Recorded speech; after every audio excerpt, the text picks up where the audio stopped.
Flying Life Podcast, episode 30, recorded November 17th, 2017.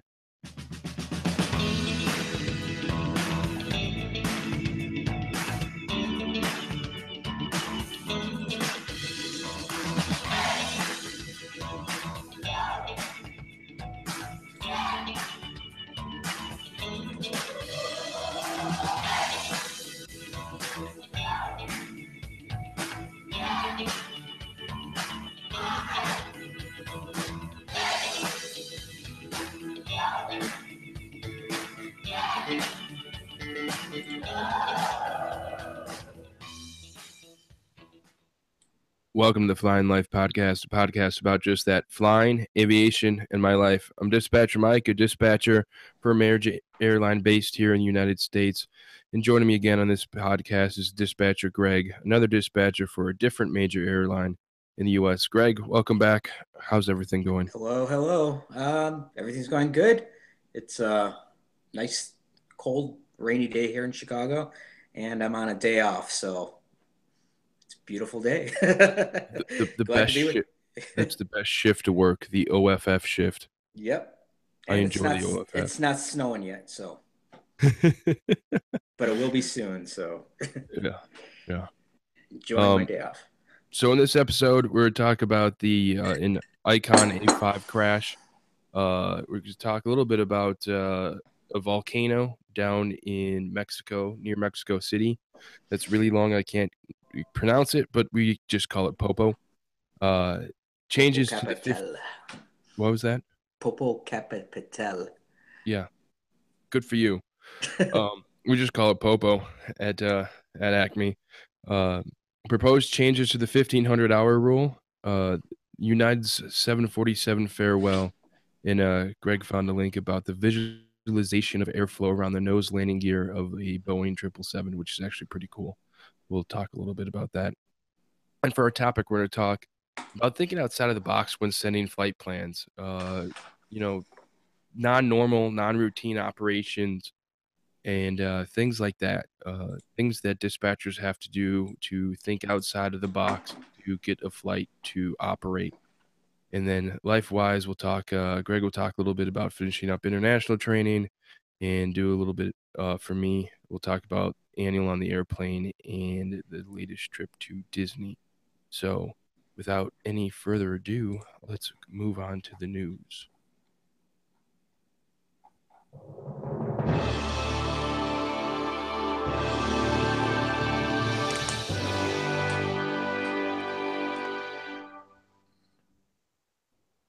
Our first story is at first it was a sad story.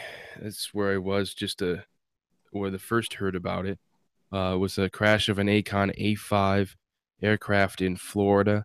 The Icon A5, an amphibious airplane, crashed into the Gulf of Mexico, north of Holiday, Florida. The aircraft came to rest inverted. One person was confirmed dead on the scene, who just happened to be Roy Halladay, the Cy Young award-winning Major League Baseball pitcher. He was the lone occupant, and the aircraft, November 922 Bravo Alpha, was registered to Halladay's father. And when I heard it, I was actually at the airport and working on the airplane, and it was very sad. It's like, oh man, that's really sad. And then some more comes out about it, and it turns out that Mr. Halliday was not actually flying his airplane in a very safe manner.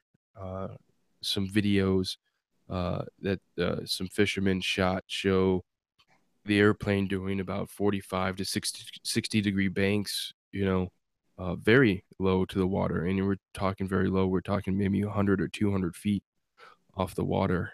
And they said it was almost like watching an air show. And then kind of when I saw that and heard that, I'm like, not so sad anymore. I mean, it's still sad for his wife and his kids, but yeah. All I can say about that, I'm watching the video here, and why would you do something like that on a plane? Clearly he's very low. It looks like he's at a Yeah, like you said, like a 60, 70 degree angle, doing like hot dog type stuff right over the Gulf, and tragic it is. But thing in my mind is, why would you do something like that? Yeah, Yeah, flying altitude's always your friend. And yeah, you know, 45-degree steep turns for the commercial, for the private, and I think it's 60-degree steep turns for the commercial, require that you stay within 100 feet of your altitude. So you could right. lose 100 feet and still have a successful maneuver. Well, if you start that when you're only 100 feet above the water, it's dumb. Yeah, that's an I accident mean, right there. I mean, I just, you got to check out the video if you're watching or listening to this. It's to see it, but looking at that makes me cringe. yeah, it's not good. And it's, like I said, I was very sad. I'm like, because the airplane itself has a very high accident rate, especially now. Just earlier this year, they had that crash with one of the principal engineers on board Yeah. that uh, that was turned out to also be pilot error. They flew into a box canyon and couldn't find their way out. Do you know how long he's been flying? Is he? I mean, obviously he He doesn't look like he has a lot of experience, right? No, he doesn't. He picked up flying about a year or two ago. He was contractually not allowed to fly uh, or learned to start flying when he had his baseball job. It Mm. was one of those things that he wasn't allowed to do. And so he just picked up flying a couple of years ago. I was even really sad. His wife, they did an Icon promo video, and his wife said, "Yeah, I didn't want him to get the airplane. I would very, very much against him getting an airplane." And well, For she obvious was right. reasons why, right? Yeah. Icon also just put out a brochure I was listening to and heard about, read somewhere. Um, a brochure about uh flying low, kind of like a statement from the company. See if I can find it here real quick. No, I won't. Uh, it's great podcasting right here. Uh, yeah, I'll see if we can find it and put a Yeah. link in the show notes. But they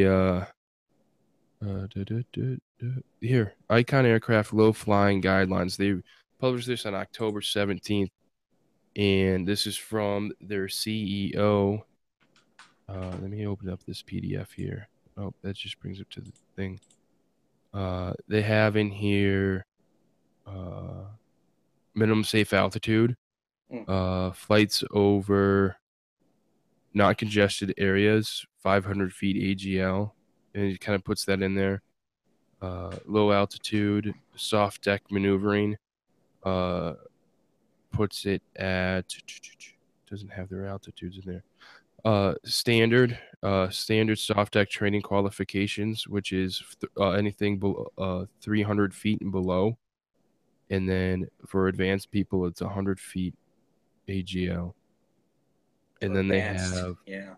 a box canyon reversal in there, which basically, if you get stuck as emergency train escape, altitudes and all that. But it's a whole go through of here low altitude briefing items for A5 flights below 300 feet AGL. Well, first of all, most of the time when I'm flying my airplane below 300 feet AGL is when I'm on final landing or taking off from a runway. You just normally don't fly that low. Yeah. You won't talk about proficiency, you talk about weather, and you review route, terrain, structures, known hazards, and things like that. And they have on here a 300-foot standard soft deck, and it's just, man, it's sad. I mean, it's a great looking airplane and all of that, and a lot of fear is that this is going to put another huge stain on the Icon aircraft and Yep. its company. So Yeah. not much more to say about that. Very sad. Yeah. You want to go ahead and read the next article? Sure. Popo erupts. Yeah. So let's see. So Popo is for those that don't know, is a volcano out in, was it southeast of Mexico City Yeah, or it's what I'm looking up. It's just Yeah, southeast to get a yeah. distance. So Mexico's Popocatépetl volcano erupts 3 times in 24 hours. So the volcano erupted between November 9th and 10th, according to the National Civil Protection Coordinator. It emitted a low amount of ash late Friday morning and a moderate amount of ash earlier in the day. And there's a video here showing an eruption, how it looks when it erupted.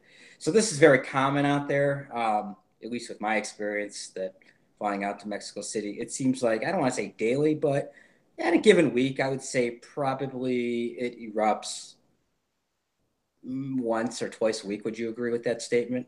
Yeah, As Popo is a fairly it's active. pretty active, and for the most part, it doesn't have much impact to our operations in Mexico City. Our flights generally get in and out. I think about a month ago, there was a plume of ash that went kind of north and just went over the airport a little bit. So we had to delay our flights a little bit, the outbounds. Um, but 2, 3 hours, and it was fine. We got out, and I don't even think it affected any of the arrivals. So, um, but 3 times in 24 hours, I would say that's maybe more of an anomaly. But generally speaking, it's not too much of an impact to us. Yeah, the volcano sits about I'm gonna put about 30 to 60 miles south uh southeast of Mexico City. So I mean you have to have somewhat of a south wind to get up there.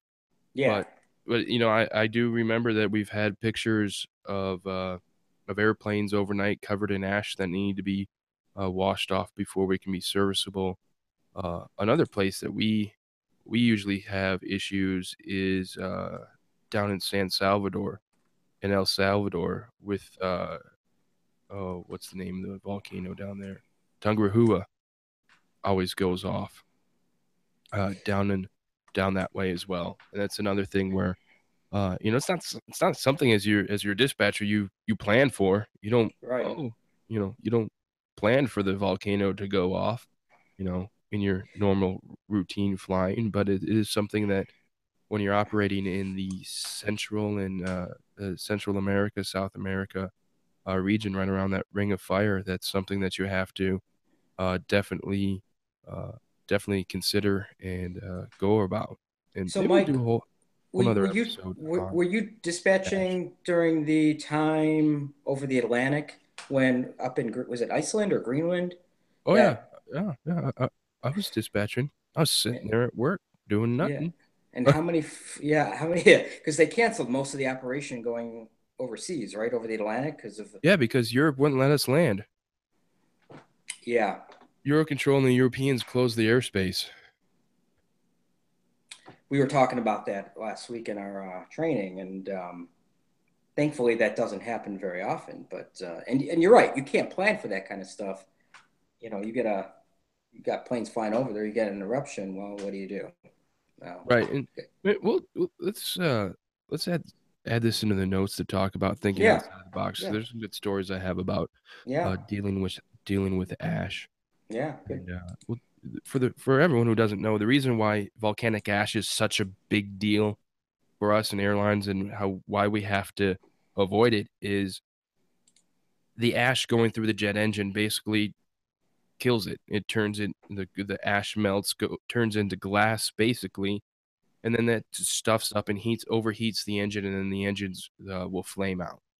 And then, but not only is it the engines, it's also the leading edge and the nose and the windscreens will just basically you're flying into a sandstorm with a ton of particles, and that pretty much uh, sands, and you can't see anything.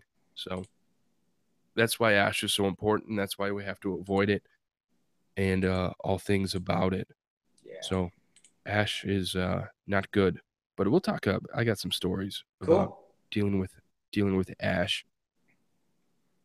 Alrighty, moving right along. We've got United 747 farewell. We'll have a link in the show notes to the Cranky Flyer and a review that he did. It wasn't Brett himself, but it was David Holtz that went on the flight and on the final flight, and he goes through and does a pretty fair good um overall review of the experience and everything like that. But uh it has come the time where the death of the four-engine airplane uh, is coming to U.S. passenger service. Yeah. And what I thought was kind of neat, the dispatcher who released that flight, I guess the release was given. I don't know how they did it. Maybe blocked off some sensitive information, but they gave copies of the flight plan to all the passengers, Nice. which was kind of neat. So That's cool. yeah. And they got to get some certain memorabilia and with the airplane and stuff with all the passengers. In fact, we got an email, or there was a general public release out by United that you could order keychains or what is it? The Like the dog tag tag keychain. tags, yeah, and it's part of that airplane that they're recycling and putting into those tags, and they're $25, and you can order them online, and put your name and address and all that kind of stuff. So kind of neat. This is If gonna give anyone's something interested. away, but hang on one second. Yeah. So maybe I'll put the link to that. What is that? Northwest. This is a piece of the red tail. This is off of 747-200 off of ship 6622, Oh, and nice. this was given to employees of Acme Compass. So they give it to that, thus to all the active employees at the time of the merger. So I Oh, got a very nice. little skin of a tail of a 747 that I have. It's a pretty nice little statue they got Piece of history. there, and they gave us. Yeah. Absolutely, Yeah. thing of So beauty. maybe I'll put But I'll get the link to that, and I could put it in the notes. And if people want to order that, it's I think open to the general public. So yeah, it's always fun ordering little trinkets and stuff like yeah, that. yeah. Too bad I But never got the jump seat on it. That was one of my goals. I said I wanted to get in there, ride it before they retired it, and just never got around to doing it. But yeah, Del- I was Delta has theirs, I think, until the end of the year. So maybe I'll get to jump on yeah. one of them. Yeah, I think Delta gets rid of theirs literally 1 month from today. It goes away, but Yeah. you know that those 350s that Delta's replacing with, and you guys have those 777-300s. They burn a considerably less amount of fuel, Yeah. Yep. so it just makes sense. It's all about the dinero, my friend. It is about the dinero, or if you're in Europe, it's all about greenhouse emissions, and now you're burning less. Got it. All right, go ahead. Talk about this visualization of the airflow. So I found this link. It's for those of you who are listening. Obviously, you can't see it, but it's a 777, and it's got its landing gear out. See is the bottom, the landing gear, but the airflow, like it's almost like an infrared type thing, but you could see like how the flow of the winds and the air around the engine or the landing gear um, goes behind the airplane. You have to check it out. Really, it's hard to describe, but it's just a really cool 3D animation of the flow and how the winds and the air how it goes around that.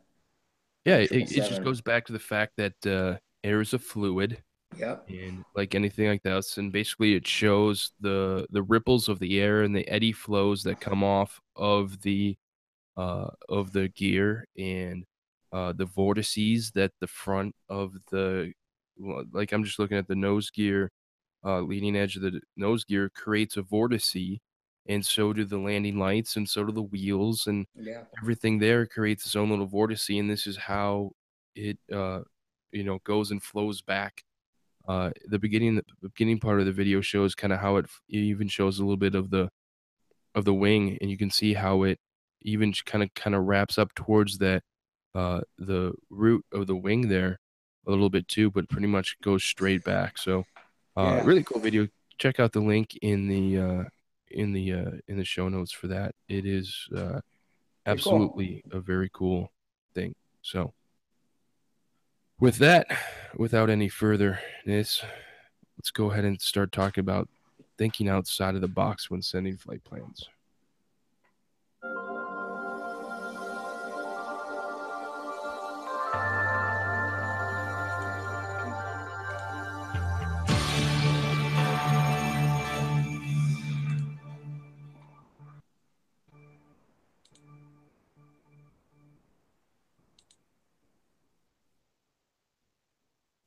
So, Greg, you've been dispatching for what, 5 years, right? No, about a little over 3 now. Okay, 3 years. Yeah. Has the company ever come to you and say, or maintenance, you get a flight somewhere, maintenance calls up and say, we want to put MEL 21 da da da. It's a no icing MEL. Can you do it? How many times has that happened to you before? Um, I want to say daily. Well, not. Wow, really that often? Well, it happens. I mean, more so, it seems like in the past few months, I've been getting a lot of those. But yeah, it happens. We get those no icing placards. And the first thing that goes in my mind is, oh, crap.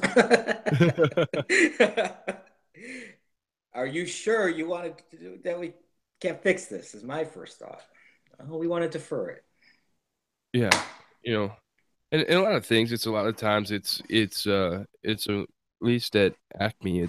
They try to put it on MEL to get it back to a maintenance hub, Absolutely. Right. back to maintenance. It's easier to fix something in a Chicago or Detroit, Atlanta, something your major hub where you have your major maintenance and all your parts, opposed to fixing something in Omaha. Not that there's anything wrong with Omaha. It's just a lot of airlines don't keep a stockpile of parts at the Right. airport in Omaha. So you do this, and you now you have this non-routine, non-normal flight plan. And I'm of the concern that, especially me when I was still dispatching or where I am now in my current role, if I can do it in a Cessna 172, or if my Beach Musketeer can do it, the A320 can do it as well. And it seems like that thinking isn't quite there as much anymore. At least at my airline, it seems like there's been a lot of pushback on thinking outside of the box when it comes to uh, achieving the mission and getting places back.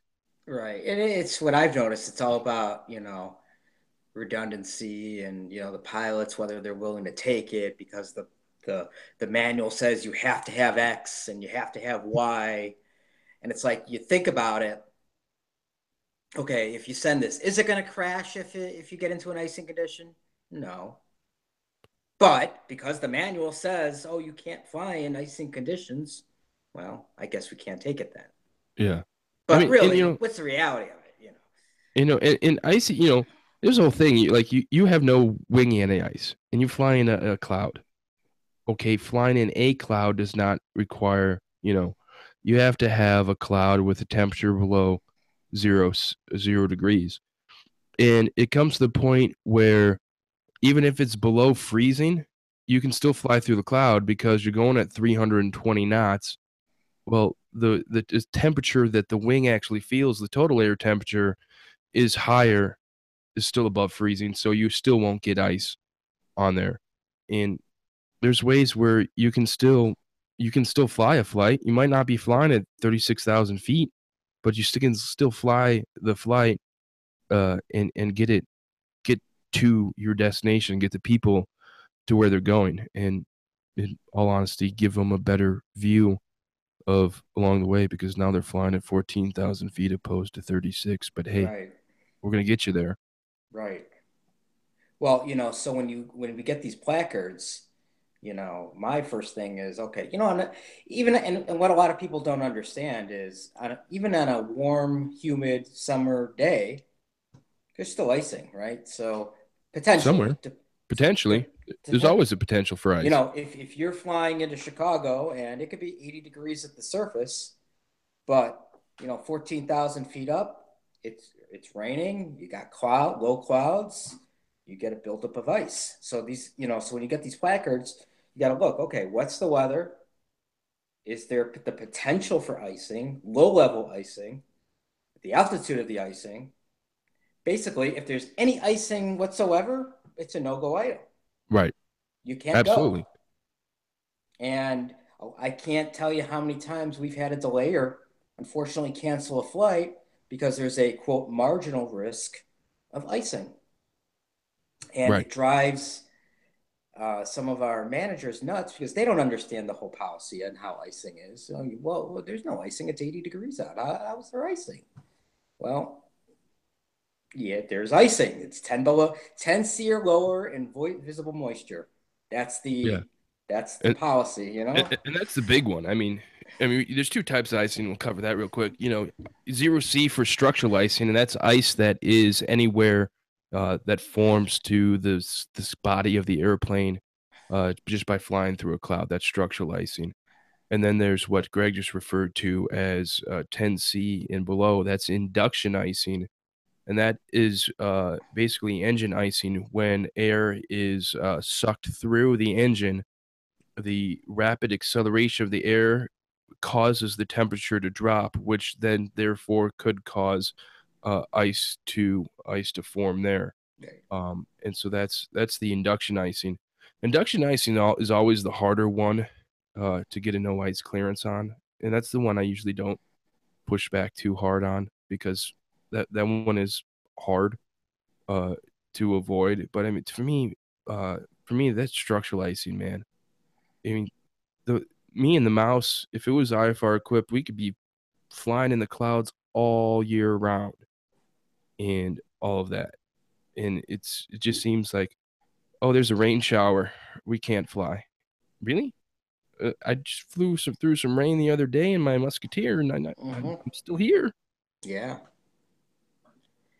So But in that scenario, going back to thinking outside the box, well, how do you avoid the icing?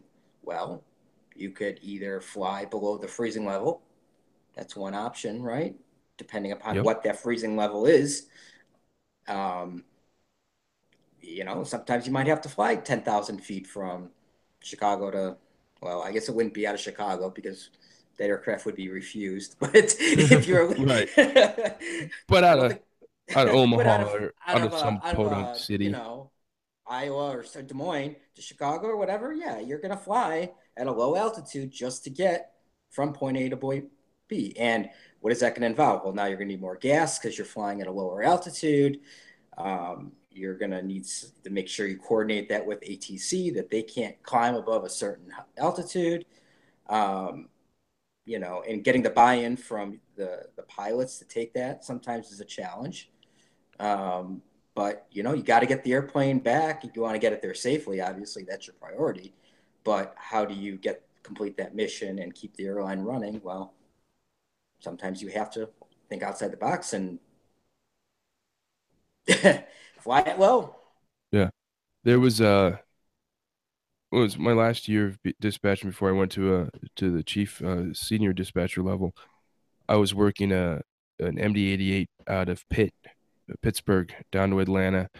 It was my flight going up there, and they had a bleed fault going into Pittsburgh. I'm like, okay, well, it was safe to continue, and away we go.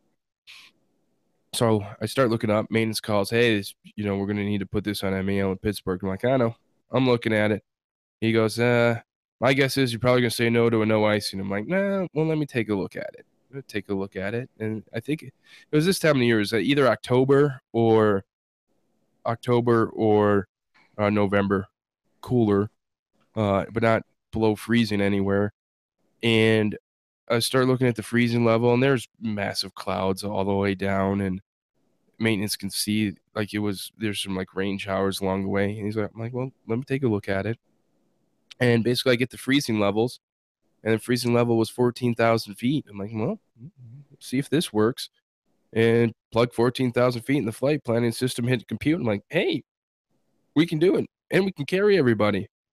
And so I go up to our bridge and talk to our equipment guys and be like, hey, if I get this airplane, this is my situation. If I get it back here to Atlanta, you guys are going to fix it, right? And not send it anywhere else? Yeah, yeah. Wait, you're going to take it? Yeah. I mean, that's what you guys want me to do, right? Want to move the people? Move the airplane? Yeah, man, if you can take it, that'd be great. All right. Well, I'm going to fly it at 14,000 feet. You do what? I'm going to fly at 14,000 feet. Stay below the freezing level. We'll get here. He goes, okay. And send it. Captain calls. I'm like, okay, Captain, here's what's going on. He goes, dude, thank you for sending this flight plan. First officer, it's our go home leg, and we thought we were gonna be stuck here for 8 hours in Pittsburgh while they fix this thing. So thank you so much for allowing us to fly the jet. So you got us at 14. We'll probably climb up a little bit higher, but don't worry, we won't be in any icing. Cool, sounds good, Captain. You got the gas speed at 14 stay at 14 below the freezing level, but have a good one. Yeah. You're getting most pilots, if they're trying to get home, they'll take it. But if it's, something that's not to their advantage, I'm not flying at 14,000 feet all the way from here to there. Yeah, for me, it's You always gotta, one of those things that you got to give them. I don't know. To me, the pilot should always be a little bit more conservative than the dispatcher. See, if a guy calls up and refuses an airplane for me on me, whatever. I thought it was fine. If he didn't think it was okay, that's cool. yeah, A lot of the times, dispatchers are going to get pilots new airplanes before they even know anything's wrong. right. And because we didn't like it, and you know, we didn't like it, so we went and got a new airplane 3 or 4 hours before he even got out of bed. So one of the other restrictive items that we have is and I'm sure you have this many times in the summer, weather radar and op. Oh, the That's a big classic. one. That's a classic one.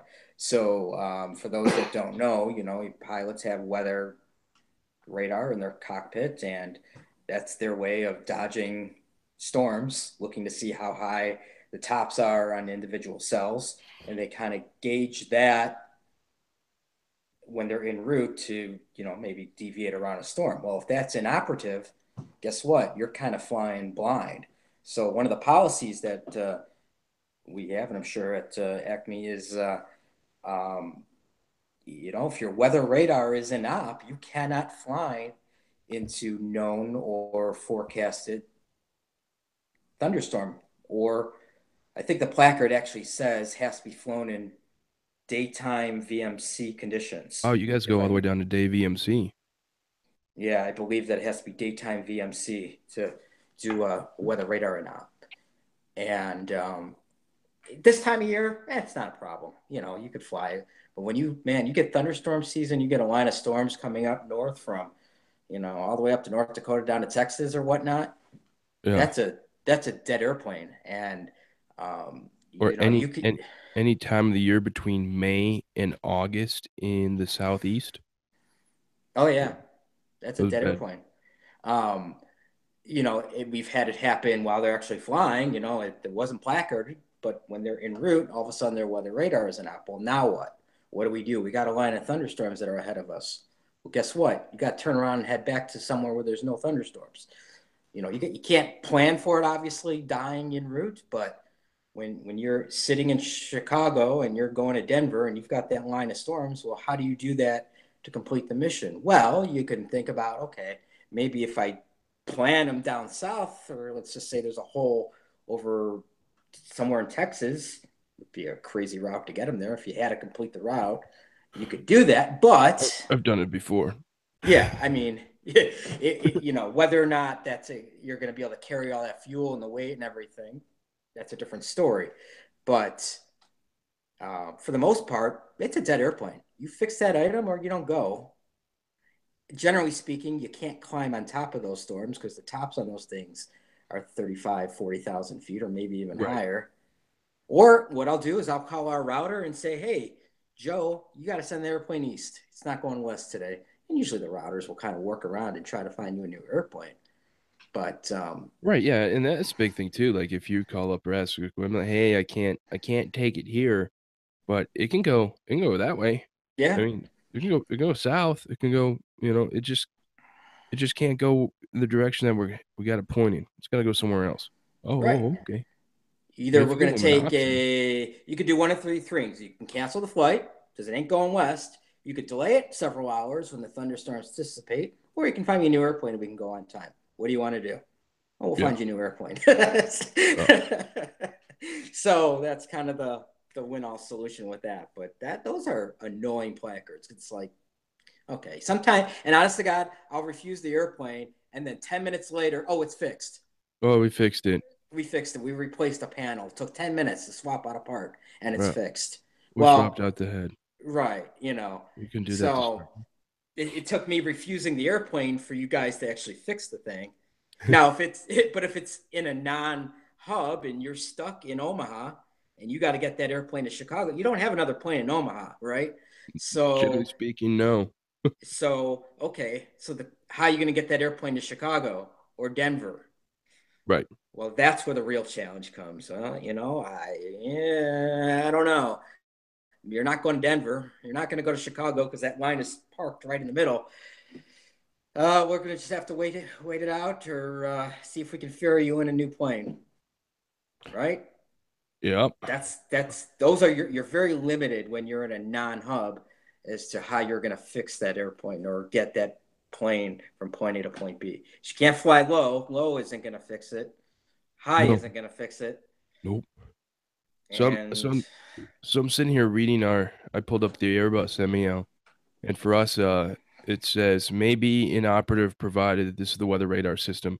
Maybe inoperative provided the aircraft is not dispatched in IFR or night VFR conditions when the current weather reports indicate thunderstorms or other potentially hazardous weather conditions which can be detected by airborne weather radar can be reasonably expected to be encountered along the route to be flown. So we can still do uh fly at night at yeah, Acme, at least on the Airbus. Just like Greg said, no thunderstorms being in the way. that's a tough one. That's one of my dreaded MELs.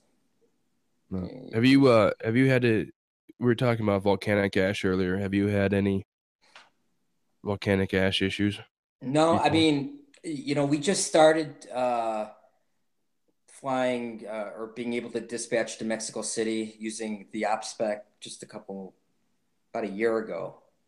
So that's considered domestic for us now. So Okay, so really you have, yeah, it under used to be, 812. yeah, under 812. So in the year or so that I've been dispatching the Mexico area flights, I had really, other than a few spit ups every now and then, nothing like major volcanic type stuff. Yeah, So yeah, we have 812 and we use it for the fuel stuff, but we keep all of those still over on the international side of the house just to keep everything together. that's the way I think it should be done. We take the 812 fuel savings and we keep the work over on the international stuff. All the Caribbean stuff is done on the Caribbean people, even Alaska. Uh, Domestically for Acme, all of the stuff that is in the contiguous 48 and Canada is considered domestic. Anything else is international. Yeah, so we do Canada is part of 812, just Mexico City, some of those locations within the Cancun, Cozumel type Right. stuff. Other than that, it's all the rest is international. We don't do any Internationally. of that. Yeah. So I haven't had any volcanic type issues really, other than Popo, which erupts every now and then. But So we talked about Popo. The other big volcano hotspot that's an issue for dispatchers is the Kamchatka Peninsula on Russia. and that guy sits. You got Alaska up here, you got Japan down here, and the Kamchatka is kind of right there in the middle. And the Kamchatka is always full of uh, many active volcanoes, and that's where around where Petropavlovsk is for an ETOPS alternate and things like that. But so I was working one afternoon. All of our Transpac stuff was up flying over the Yukon territories in Canada, getting up into Alaska, and they were all for most Transpac flights, you're gonna take off from the United States, fly up north and northwest up over Alaska, and then you're either gonna fly over Russia and go south, or you're gonna fly down some airways called the NOPAC routes, and those go over the ocean between Alaska down towards Japan. And so all the flights to stay were on NOPAC routes, and everything's all fat, dumb, and happy until one of the volcanoes. I hate it when my watch was. I thought that was on silent. Pardon me. All right, so one of the volcanoes goes and erupts, and it blows up to 36,000 feet. It's not even, close to something that you can fly over. At Acme, we're allowed to fly over volcanic ash if it's 25,000 feet and lower in daylight conditions where pilots can actually theoretically see the ash. And then we have a thing where you have to make sure that your time over the ash is, you can descend. So basically, so you can prove you don't have to fly through it. So up there, up to 36,000 feet. And what do you know? The winds are blowing straight out of the west to the east. So it covers the NOPAC. And the Pacific dispatchers on the fly had to quickly go through and reroute all of their flights en route from a uh, a, a Transpac, NOPAC type routing, and had to quickly throw them onto a Russian route. And getting clearance in Russian airspace, usually you need a slot and prior permission and all that. And in this case, the Russians knew what was going on, and they were very helpful. And they said, "Fine, okay, sounds good. All you have to do is throw send us an ICAO change message with your new flight plan, and we'll get everything all set up." So thankfully, that's all I did. But man, that was a tedious couple hours for the folks on the Pacific desk and me on the senior desk. I think I was working the senior desk uh, to try to coordinate everyone a new route on the fly quickly. And that's when that workload management thing comes in as well. And, thinking outside the box, kind of like we're talking about. All right, well, here's my two options. Divert to Anchorage, where the crew will probably run out of time, or B, get a new route and do everything that we have to do to do that and get the new route going. So it was pretty much it was a fun evening for those guys, for needless to say. But ash is bad. That's all I have to completely say about that. See, and in a situation like that, now I don't know how your flight planning system is, but how much manual work is involved finding a new route for them, or does your flight planning system kind of help you along with that to find a new route? It's pretty easy. You could build an avoid box and like block off the Pacific, and then from a fix hit the compute button, and Okay. it'll find a new route, a new optimized route as well. So it's not too labor intensive. At the time, the labor intensive part for the dispatchers was they had to manually format a ICAO change message. Now, that's just a button in the flight plan system for them to send. But they had to manually go through and format what the actual ICAO change message was and then send it. And Mm. that was the hard part. Yeah.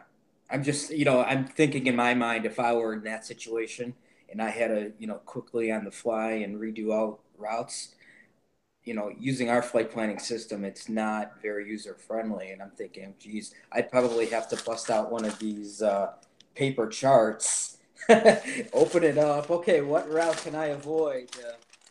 Because it's very mind numbing. And it depends on the system that you have to try to change a route, So I don't know how quickly we would be able to do that using our system that we have, but Yeah, it's it's definitely one of those and out of the that's and that box. and that comes up to you're only as good as the tools that you have to do your job.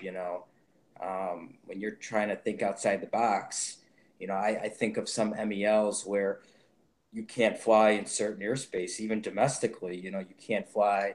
I'm trying to think of what the MEL is. I think it's maybe a something with an R. You can't fly RNAV routes. I can't think of what it is right now. But anyway, you have to go in and tell the flight planning system, okay, don't plan me on a RNAV route, and the system doesn't know what you're talking about. It says unable to compute. Like, okay, so you got to literally go onto like the FAA's website, and they have a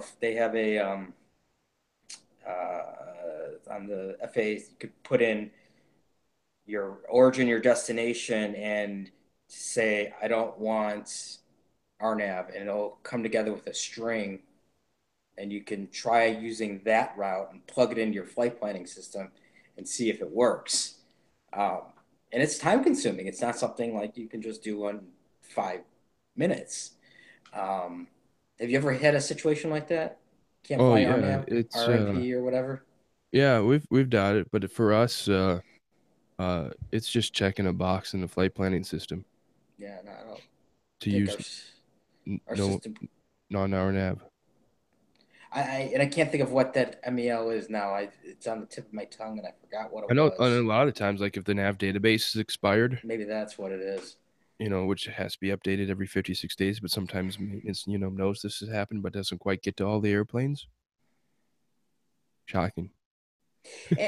And we do have flight dispatch coordinators who are like our support team. So we can go to them and say, okay, here's the route. Can you verify that satellite is working on this route and all that different kind of stuff? And they are a resource to us. So, um, but on certain MELs and certain um, things. It's not easy. It's not just click a button and go. I mean, you have to literally figure out, okay, how am I going to get them point Right. to point, flying VOR to VOR to VOR? Wait, you mean you actually have to open up a chart and use I airways like you know, did when you got your right, certificate? right. That's What? what Dispatch 101. Wow. Charts. Non-ETOPS. That's what I learned this week. How do you get them from London Heathrow to Newark flying non-ETOPS? Yeah. Fly over Prestwick, Keflavik, Sandstrom, Ford, and Pro Bay, Goose Bay. Yeah, Eh, it's possible. it's possible. They used to do it. It's possible. Yeah. Is it? You gonna be on time? Nope. No. Are you gonna people there? Yep. The other non-normal out of is if you're one of your HF is an op and you can't fly ETOPS, right? So Um, it or one was HF it can be an op. maybe it At was one least, H certain airspace you have to have both HF working, yeah. and so you have to that's what we had to use the actual paper charts for. You can only fly on a certain route if I'm going to Yeah, read it because there's that whole remarks section on the back of that JEP 1-2 that chart that yeah, you can so find the MNPS airspace and the requirements for the continuous MNPS. VHF coverage. You have to fly 310 and above. You can only fly on that particular route. And on the paper chart, it's labeled, okay, it's number 4. You have to fly from this point to this point to this point. And we were told that our flight planning system doesn't know that.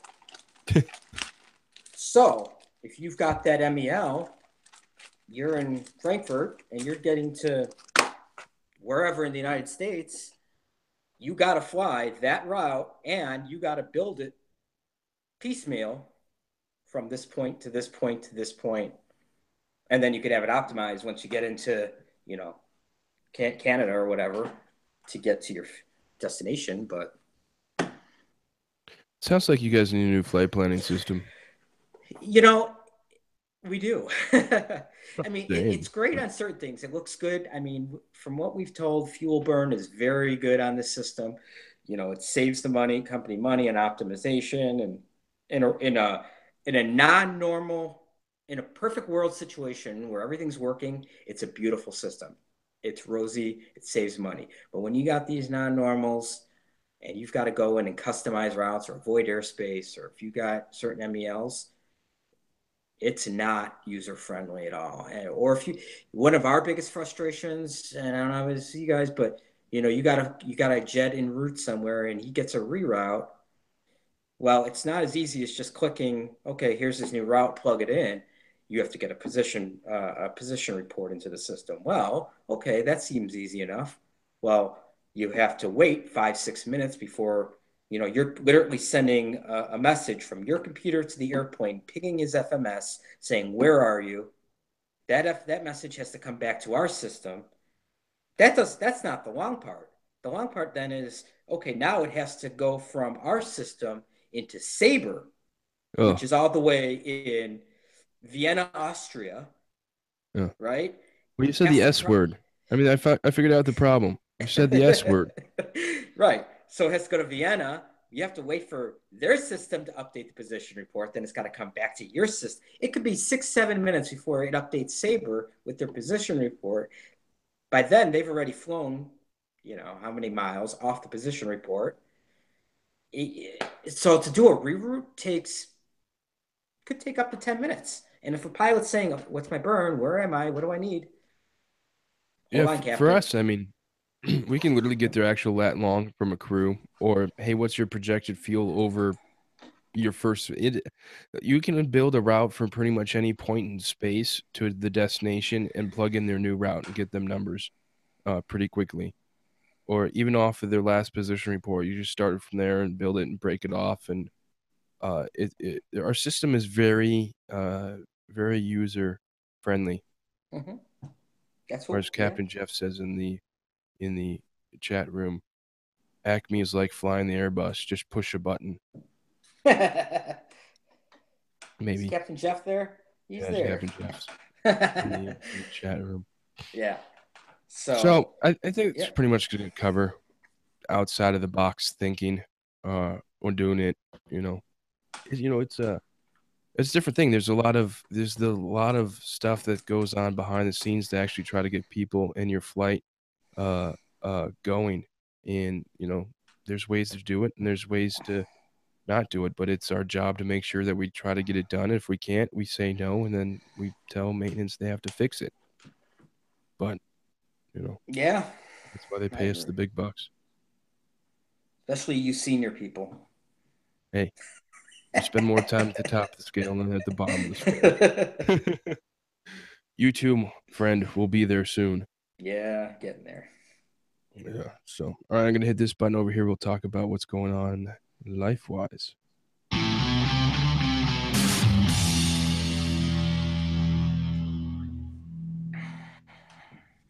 All right, so you just finished up international training. Is your Yes, brain about to explode? yes. And I think I've lost a few more pieces of hair. Just a few. It's just a few. It was a very fascinating week for me. It was 4 days of, no, I take that back, 3 days of in-dock training, which basically covers all the general international rules, the op specs, different fuel policies between flag and using the op specs of 353 and So B44 redispatching. right, so I know B44, 353, that's where I think you guys use 5%. 5%, or you could use, we have even a reduced amount that we can use, which is an analyzed contingency fuel. So you can even go lower than the 5%. But I think the landing minimum is an hour and 15 minutes is what we can actually reduce it down to with Okay. 343. Um, Yeah, we so have yeah, We don't have 343. We have B43.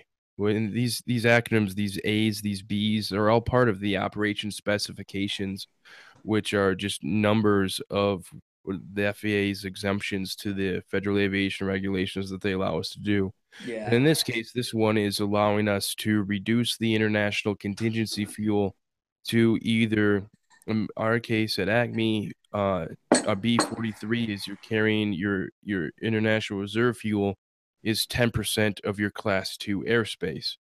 And if I remember right, a B343 is 5% of your entire route. Correct. Okay. Yeah, 5% or ACF or the contingency fuel. Right. Um, Either way, so it's a tools dispatcher used to game the system to carry less gas, which then saves right. us money. And then the fun one was B44. I don't know if you guys use that. I Okay, love you do. redispatching. Redispatching, which is a nice tool when you're weight restricted for some reason or trying to carry less fuel. So that's going to take some training in my mind and a couple scenarios to actually use that in real It, life. You know. it's also a good time too. Like you said, when you're weight restricted and you're carrying less gas, if you pick a good redispatch airport, you already have a plan in writing that what happens if they overburn and you're not going to be able to make it. All right, we're going Yeah. to stop here. What's going to happen? All right, we're going to stop. We're going to get gas and we're going to keep on going. Yeah. And everyone's agrees. So, how redispatch works, you name alternate airports, you name a point on the flight, and the flight has to have a certain amount of fuel, which is calculated by the system, to pass that point to continue on to the destination. And if they don't have enough gas, then they need to divert to your redispatch airports, which you have named. So, for example, on a flight from London Heathrow to Chicago O'Hare, you would redispatch to New York, Toronto, Detroit, one of those three generally, and you'll name a point somewhere on the way. And if you don't have enough gas, well, you stop where you say you go. And most often you don't stop. I mean, it usually works out from what I hear anyway. I You, have only stopped one short at my redispatch airport once. yeah. It's all about And the that's planning, because right? it was, you give yourself a pad, and it was one of those things where fog, unforecasted fog, it was a freighter too that I did Hmm. it at. Um, they weren't going to get into Wilmington. It was an Anchorage to Wilmington flight, and it was they weren't going to get in there, so they diverted to their redispatch airport, which was Minneapolis, to get gas and some more fuel in that for an alternate. Yeah. So learning all these op specs were the kind of making my head spin. um, so that was really the 3 days we did that, and then we did four. So my at our airline, we have different regions. We have the Atlantic, we have Pacific, we have South America, and they're all three different bid regions. So my area is going to be the Atlantic, which covers all Europe and portions of India and the Midwest or Middle East, some of the places out there. So, geographically focused on those areas, we had to learn all the airports and all the places you do not divert an airplane to Afghanistan. Yeah.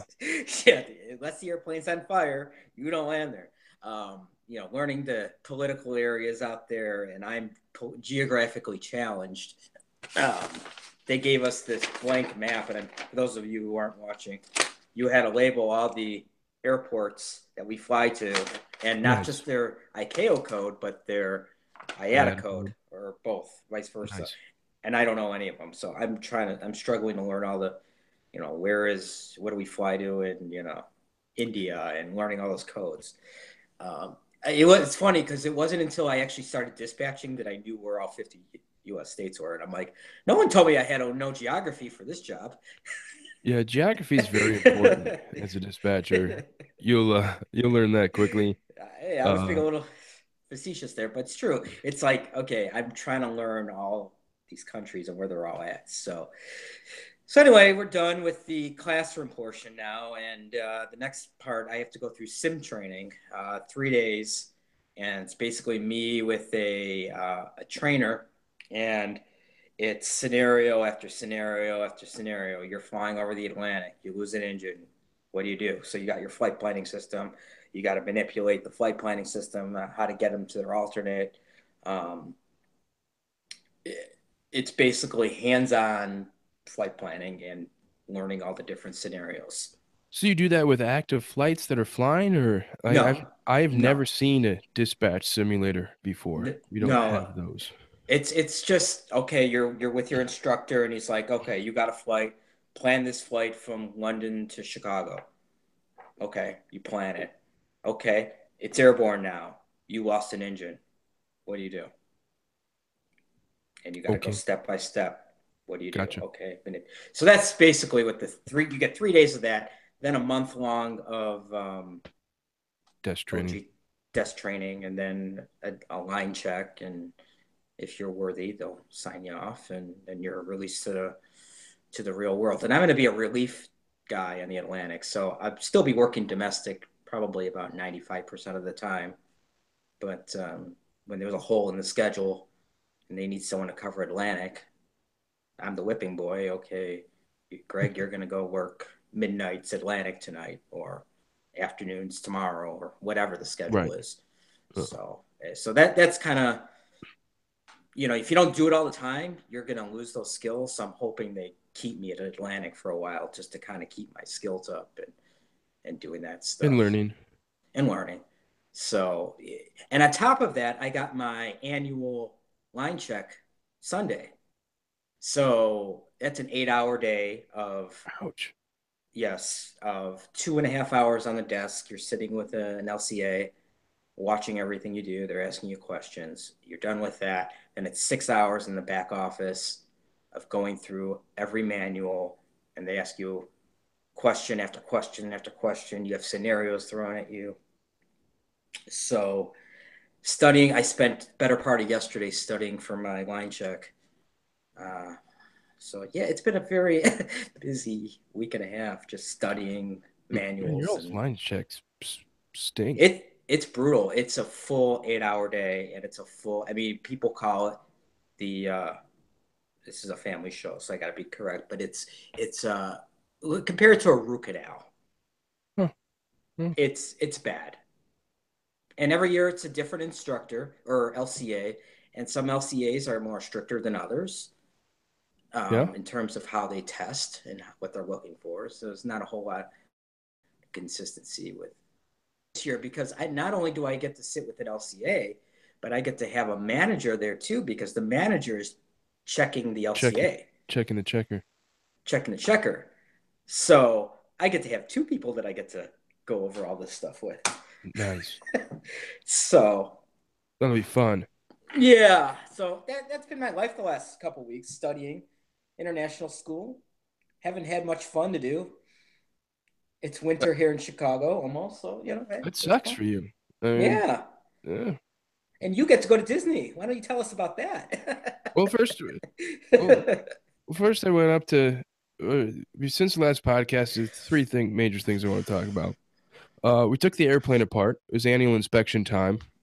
Thankfully, the airplane passed with flying colors, and everything's all good in the world with the airplane. And the annual was, I think, a lot cheaper than we thought it was going to be, which is good. This is the first year that they've had to pay for an annual, really, because the guy that I bought the airplane from, well, he was the guy who did the annual on it. So did all the inspections, took the inspection plates off, ripped the seats and stuff out of the airplane, and literally we take the airplane down to, especially the interior, you take it down to aluminum, and then they inspect it, and then you put it all together. And I have to check with my co-owners, but I'm pretty sure she's still not back together yet. I don't know what's been going on there. So that was the first thing. So uh, basically every year an airplane has to get an annual inspection to stay airworthy, and so it was the time to rip her apart and take her apart and get her all checked out, which was fun. Our mechanic is a new guy; he's a really good guy.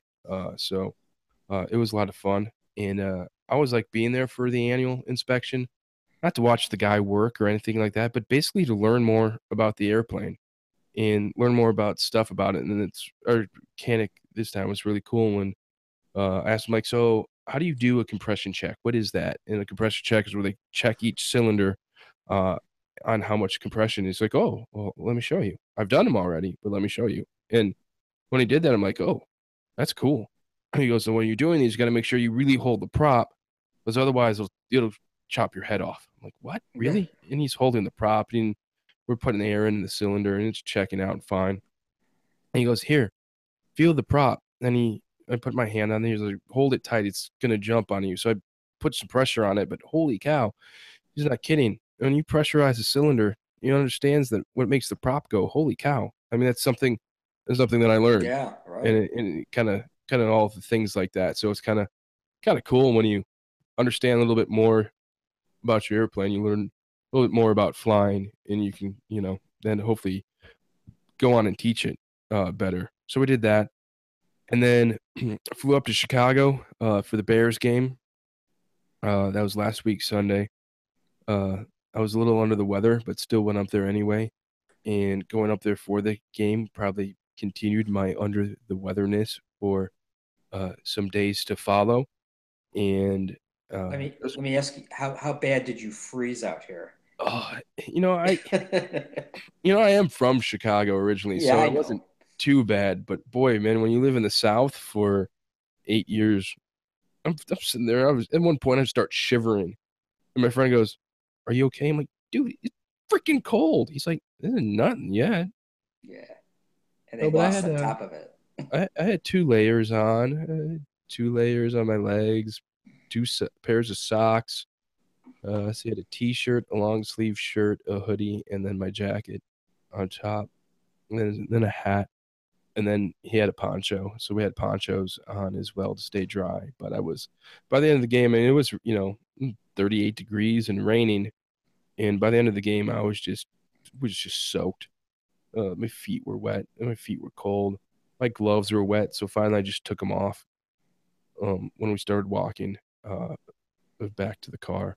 But yeah, it was fun. I mean, uh, I haven't really watched any NFL this year, not any political reasons or anything like that, just mainly because I've been too damn busy to watch Yeah. football. And I'm a Packer fan, and Packer fans can't really watch the games down here in Atlanta unless you buy DirecTV, and I'm not doing that. So uh, we do So that. you walked away happy because the Packers won. Oh yeah, absolutely. Yeah, there you go. It was Completely worth it then. happy. Rubbed it in my best friend's face all the way back to O'Hare, Yeah. and then even my kids threw a little salt on that wound of him. But the Bears They played like stink. two different teams. They had their team for like the first 40 minutes of the game, maybe the first 3.5 quarters, and then it was like, oh crap, there's 6 minutes left. Let's start throwing the ball and start moving the football. Really? You guys didn't think about doing this earlier? Yeah, that's typical of them.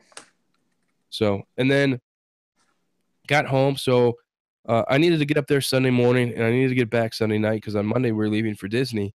So I I used Sky Miles, used miles to get a first class seat to and from Chicago. So it was kind of nice flying confirmed. And anytime you buy a plane ticket and you can non-rev, it's always like, ooh, do I or do I die? And you know, the day before, I'm like, sweet, the flight's full. I made the right decision. It was great. So I had a couple of drinks on the way up, had a had a drink or two on the way home, and a big fat comfy seat. I mean, you couldn't have asked for more. It was great. And then on Monday we drove down to Disney, and then as I've said on the podcast before, this is our vacation year of Disney. We got annual passes to Disney, and so we finished up all the rides in the Magic Kingdom on Monday. We only had like one or two left to hit, but we had fast passes for them, so we did that. Took the obligatory Meet Mickey Mouse pictures on Monday. Had a fast pass for that, and then Tuesday was Epcot, and went and basically ate ourselves around the world at Epcot. And then Wednesday, we were going to go to Hollywood Studios all afternoon, but we took the afternoon and spent some time in the hotel resort area, and it was warm enough, and the water in the pools at Disney are heated, so we went swimming, and then from there we're sitting there and I go to my wife like, "Well, Typhoon Lagoon's open."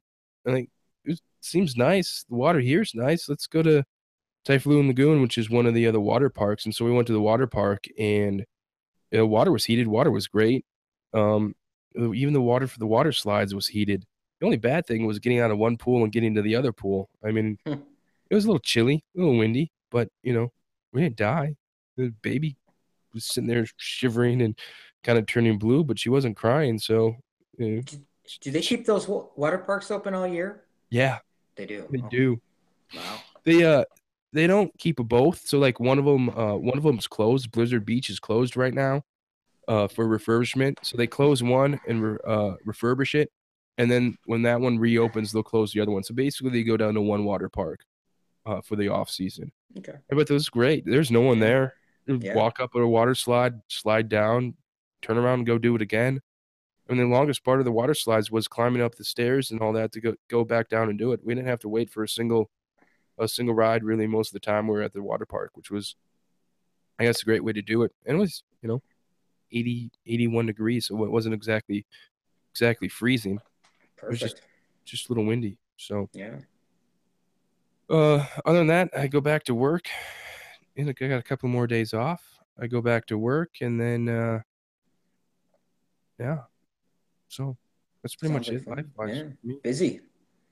Yeah, busy and relaxing opposed to you with busy and stressful. Yeah. Well, I don't have a vacation now until February or something like that is when we're going to go somewhere. So I've got to deal with the next couple months. Yeah. No. So that's gonna wrap up this episode unless you have anything else you want to talk about. No, but really just, have a happy Thanksgiving to you and everybody listening. It's that time of the year where it gets busy. You got families coming over, and next week I've got a party Saturday, a Thanksgiving party Sunday, where we're having people at our house, and then on Holy cow, Thanksgiving we're having another party at our house. that's next week. Yeah, Thanksgiving's next Thursday. What? I know, right? I got to work too, so we Oh, get we get. I'll totally be at work. Naomi and the boys are gonna be up at her aunt and uncle's house. So I work Tuesday, Wednesday, Thursday, Friday. They Friday's give you overtime. Do they give you I'm off. Thanksgiving meal at work? Yeah, yeah, we'll eat like big fat kings. Yeah. Yeah, So we get breakfast, I think, on Thanksgiving. But anyway, so yeah, it's gonna be a busy week, but so yeah, have a good Thanksgiving, and everyone stay healthy and eat lots of turkey and or wherever your choice of food is. yeah, and if you're not in the United States, we'll have a good happy Thursday and Yeah, be a normal Thursday. yeah, right. Alrighty, so you can find show notes for this episode at flyinlife.com/2017/30. You can find me on Twitter at flyinglife and facebook.com/flyinglife and Instagram at flyinglife. Greg, what about you? Find me on Twitter at WXFan1978. I do have a Instagram account officially now, so I guess you can find me on there and or Facebook. So Cool. if so inclined. Any comments or questions, feel free to send them to us. Contact at flyinglife.com. Opening and closing music is from bensound.com or purpleplanet.com. You can also find the show on Stitcher and Stitcher Radio and the Stitcher Radio app. So that's going to be it, everybody. Until next time, stay safe and have a good Thanksgiving if you celebrate Thanksgiving.